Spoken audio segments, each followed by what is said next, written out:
Well, hey there everybody, welcome back to the channel. I'm Adam, thanks for hanging out with me again today. And on today's video, we're going to be building something, a bit awesome, a bit metal, a bit epic. So today we'll be building the Tamiya Metal Dump Truck. This is identical to the standard GF01 yellow dump truck, except Tamiya kind of cranked up the dial a little bit, blacked everything out, put on the cool chain graphics, and metaled it up. It's a really cool looking truck. So this was a gift to me from Rick over at Empty Pockets RC, and purchased and delivered from Canada. So I greatly appreciate it, and sorry it's taken so long to actually get it built.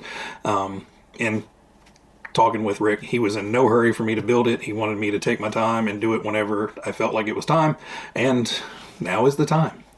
So I'm not going to do a grand unboxing. I will get everything laid out on the bench as normal, kind of take a brief overview of it, and then as I build it, we'll take pictures along the way. You guys will see the whole build kind of somewhat step by step, and then once we have it built, I'll come back and we'll talk about it.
So we have the metal dump truck all put together, and man, it looks great.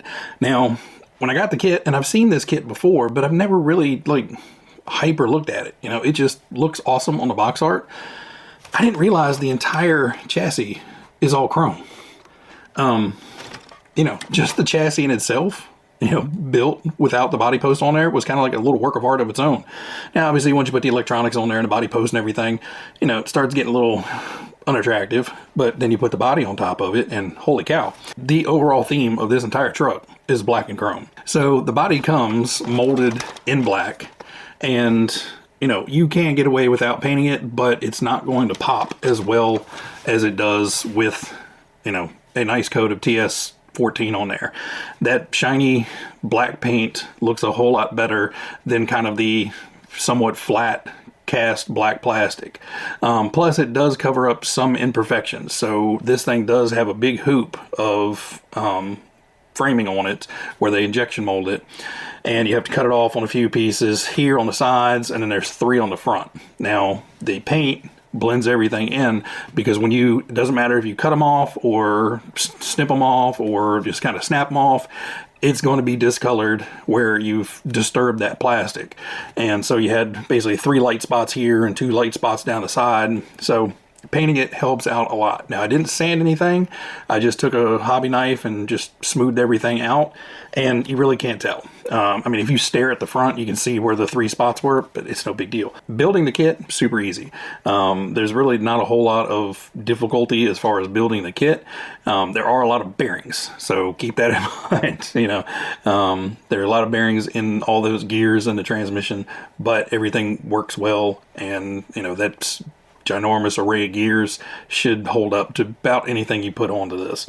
Painting wise, like I said, it's just all TS14. Now the only thing you have to do is you do need to paint this grill in with a flat black. They recommend, I don't remember what color it was a flat black spray. I just went in with the regular XF1, I think, flat black, and painted it all in with a paintbrush. It looks fine. I would say the most difficult part about this kit is just cutting the decals out. You know, they're not tricky, but it is a giant foil sheet with the black printed onto it. And you're basically trying to cut a mirror. So you have to, you know, get your head held just right, and, you know, get your knife just right, and hold your tongue just right to stay on the lines.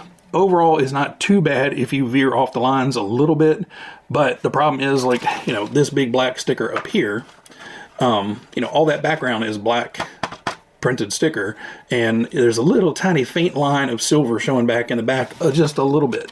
Now, I probably could have gone in with a pair of scissors and just cleaned it up, but, you know, then you're starting to cut into the, and wiggle waggles and little jagged lines, so I just left it, and, you know, it's perfectly imperfect.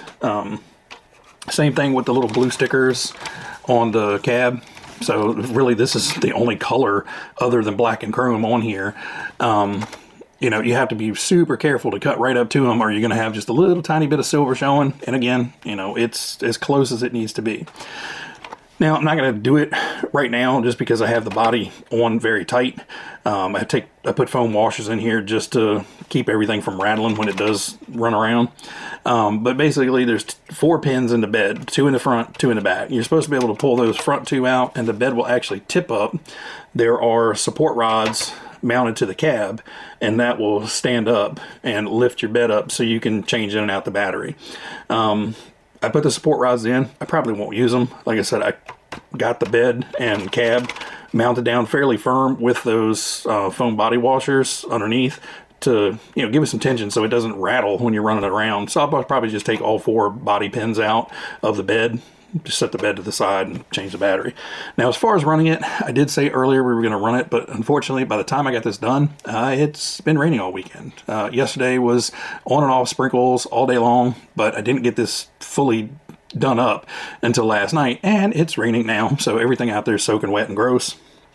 And not really the conditions I want to run a brand new shiny black and chrome truck in. So as soon as it dries out, I will get this out in the yard, run it around. I don't think this is going to hit the track. You know, I really don't want to scar up the body, and I'm pretty sure if I take it out to the track, it's definitely going to tumble over and drag around in the dirt and scrape up the stickers. You know, the stickers are the main part. You know, I can touch up the paint a little bit, but these stickers with that foil backing, if the sticker gets scratched, then all of a sudden you have big silver streaks showing through. So more than likely, this is going to stay in the grass, running around the yard, so where if it does tip over, you know, it's kind of got a cushioned surface to run it on. But again, overall, build went great. Even on the little pogo shocks, it's bouncy, but I think it's going to be fun. I do feel like I need to put another spring spacer in the rear. The front, they tell you to put the big spacer on the front and the smaller on the rear, but I don't know, we'll drive it and see how it goes, and then we can make adjustments from there. But overall, super, super cool. And I will put this up on the 360 sand. We'll get some really good up-close pictures of it, and that's what we'll end the video off with. So I hope you guys enjoyed kind of the little build montage. Sorry I didn't get any pictures of, you know, the paint process and the sticker process, but, you know, like I said, it was a lot of concentration cutting out those stickers as close as possible to avoid as much silver edging showing. And, you know, it just kind of got in the zone, and next thing you know, there were stickers all over it. Anyway, guys, everybody out there, you guys be happy, be healthy, be safe, enjoy the up-close footage, and I will catch you on the next one. See you guys.